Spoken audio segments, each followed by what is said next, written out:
ಯಾವಾಗಲೂ 1 ಗಂಟೆಗೆ ಎದ್ದು ನಡೆಯೋಕ್ಕೆ ಸ್ಟಾರ್ಟ್ ಮಾಡ್ತಾ ಇದ್ವಿ. ಆದರೆ ಪಂಚಲಿಂಗೇಶ್ವರದಲ್ಲಿ ಫುಲ್ ರೆಸ್ಟ್. ಸೊ ನಾವು 4 ಗಂಟೆ ಸಂಜೆಗೆ ಬಿಡೋದ್ರಿಂದ ಪಂಚಲಿಂಗೇಶ್ವರದಲ್ಲಿ ಒಳಗೆ ಹೋಗಿ ಸ್ನಾನ ಮಾಡಿಕೊಂಡು ಆರಾಮಾಗಿ ರೆಡಿಯಾಗಿ ಊಟ ಮುಗಿಸ್ಕೊಂಡು ಹೋಗ್ತೀವಿ.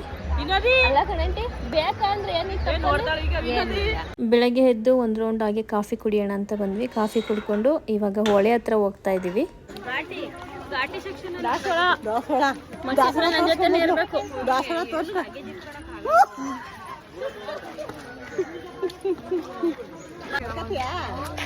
ಸ್ನಾನ ಎಲ್ಲ ಮುಗಿಸ್ಕೊಂಡು ಪಂಚಲಿಂಗೇಶ್ವರ ದೇವಸ್ಥಾನಕ್ಕೆ ಹೋದ್ವಿ. ಸಿಕ್ಕಾಪಟ್ಟೆ ರಶ್ ಇತ್ತು.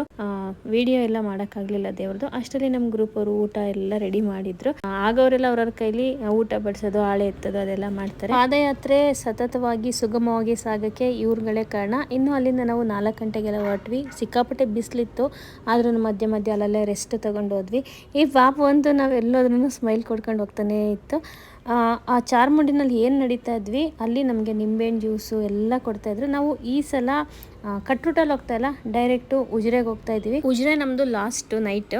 ಇನ್ನು ನೆಕ್ಸ್ಟ್ ಪಾದಯಾತ್ರೆಗಳು ಅವ್ರವ್ರ ಊರಿಗೆ ಅವ್ರು ಹೋಗ್ಬಿಡ್ತಾರೆ.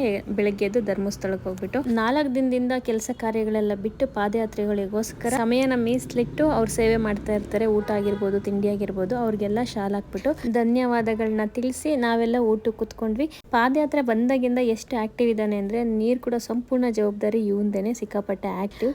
ಈ ವಿಡಿಯೋನ ಇಲ್ಲಿಗೆ ಎಂಡ್ ಮಾಡ್ತೀನಿ. ನಾನು ನನ್ನ ನೆಕ್ಸ್ಟ್ ವಿಡಿಯೋದಲ್ಲಿ ಸಿಗ್ತೀನಿ. Thank you.